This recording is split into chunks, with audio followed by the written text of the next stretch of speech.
Bitcoin rising this morning following news that Tesla has bought about $1.5 billion in the cryptocurrency and will soon start accepting it as payment for its vehicles. Joining us right now is Mike Novogratz. He's the founder and CEO of Galaxy Digital. And Mike, cryptocurrency really taking off on this. Bitcoin up the last I checked over 11%. What do you think of this news? Listen, it's big news. I mean, Elon Musk has done better than any CEO in the last few years of driving his stock price and driving shareholder value. But one reason is he's listening. He's listening to millennials and Gen Z. So this is the currency of their generation in lots of ways. It's the store of wealth of their generation. So I think it's a really big deal.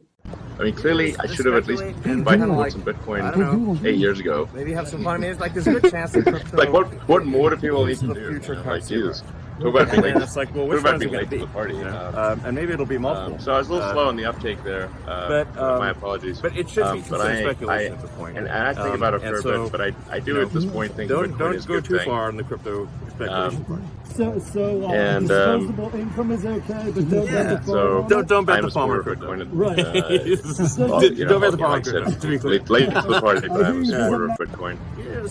And I think Bitcoin is really on the verge of getting maybe have some fun. I mean, it's like there's a good chance broad acceptance by sort of conventional finance. And then it's like, well, which one's it going to be? People, and maybe. As you know, the big banks have been very reluctant to touch Bitcoin because it's been, considered too speculative.